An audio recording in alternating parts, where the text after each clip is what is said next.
नमस्कार।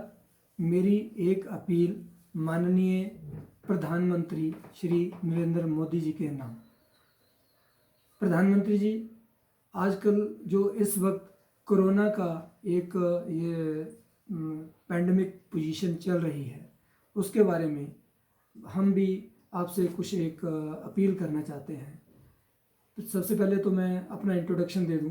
मैं Sanjeev Sharma, electro homeopathic practitioner, Chamba Himachal Pradesh से ये मैं अपील कर रहा हूँ। चंबा में ही स्थित त्रिमूर्ति इलेक्ट्रो होम्योपैथिक हॉस्पिटल में मैं एज इंचार्ज हूँ और पिछले 30 सालों से इलेक्ट्रो होम्योपैथिक सिस्टम में ही मैं अपनी लोगों को उपचार दे रहा हूँ। और आज जो मेरी अपील है वो इसी सिस्टम के माध्यम से कोरोना के संबंध में ही है। प्रधानमंत्री जी, जो मैं आपसे कहना चाहता हूँ, जब तक कोरोना को कंट्रोल करने के लिए या उसको क्योर करने के लिए कोई दवा जब वैक्सीन नहीं बन जाती है, तब तक हम अपने इलेक्ट्रोपैथिक जगत की तरफ से आपसे एक अपील करना चाहते हैं कि हमें भी, हमारे सिस्टम को भी एक मौका इस बीमारी के अंदर दिया जाए, ताकि हमारे मेडिसिन के बारे में भी हम आपको बता सकें। क्योंकि हमारे मेडिसिन में एक ऐसी पावर है इलेक्ट्रोपैथिक सिस्टम के अंदर, जो नेचर से निकली हुई एक दवा है। प्रधानमंत्री जी, मैं आपसे अपील करना चाहता हूँ कि जो नेचर से निकली हुई कोई बीमारी है, उसका इलाज भी नेचर से ही निकल करके आने की 100% संभावना रहती है।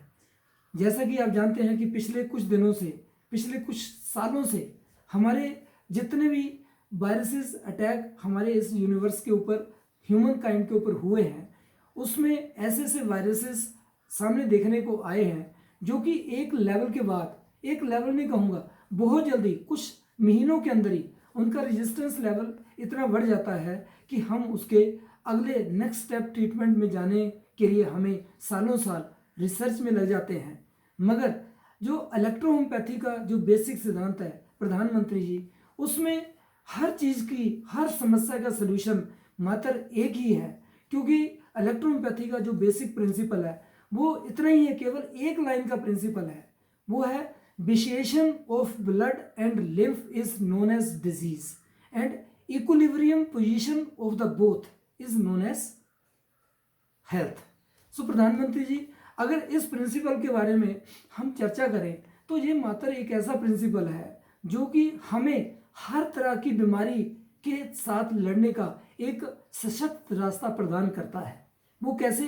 क्योंकि इन दोनों अवयवों के, इन दोनों रस और रक्त या लिम्फ और ब्लड के थ्रू जितना ही हमारी बॉडी का एक टोटल एक लाइफ है वो सस्टेन करती है। इसीलिए इन दोनों का इक्विलिब्रियम पोजीशन के अंदर रहना बहुत इंपॉर्टेंट रहता है। जब दोनों सब्जेक्ट, दोनों सब्सटेंस ये हमारे बॉडी में इक्विलिब्रिया के अंदर नहीं रहते हैं, तभी हमारे शरीर के ऊपर बाह्य जो अटैक करने वाली एजेंसीज है, जैसे उसमें वायरस, बैक्टीरिया या कोई फंगाइज या स्पायरोचीटल्स, जितने भी तरह के ये एक्सटर्नल एलर्जन होते हैं, ये हमारे ऊपर अटैक कर सकते हैं। सो प्रधानमंत्री जी, हमारा मानना इलेक्ट्रोपैथी के अंदर ये है कि अगर हम अपने बॉडी को एक अच्छे तरीके से इम्यूनोलॉजिकली रिच, मीन्स हमारे बॉडी का इम्यून सिस्टम इतना पावरफुल बन जाए कि बाहर से आने वाला कोई भी एलर्जन, कोई भी बैक्टीरिया, वायरस हम पे अटैक ही ना कर सके। जैसा कि ये तो विदित है कि इस यूनिवर्स के अंदर ह्यूमन बीइंग के, ह्यूमन रेस के जब से एग्जिस्टेंस हुआ है, तब से ही हमारे साथ ये पता नहीं कितने टाइप के हजारों नहीं लाखों बैक्टीरिया हमारे इस यूनिवर्स के अंदर है। उनमें से कई तरह के जो जितने भी एलर्जन है, कुछ हमारी फेवरेबल होते हैं और कुछ हमारे एंटी होते हैं। मगर जो एंटी भी होते हैं, उसके इस यूनिवर्स के अंदर अगर कोई रिक्वायरमेंट है, तभी तो इस अर्थ के ऊपर वो पैदा हुए हैं। मगर हमने आज उल्टा एक एंटी नेचर चल करके अपने लिए एक काम क्रिएट कर दिया है। ये हमारे ही एंटी होकर के ह्यूमन बीइंग को, ह्यूमन रेस को अब डिस्टर्ब करने का काम इन्होंने पिछले लगभग 25 सालों से करना शुरू कर दिया है।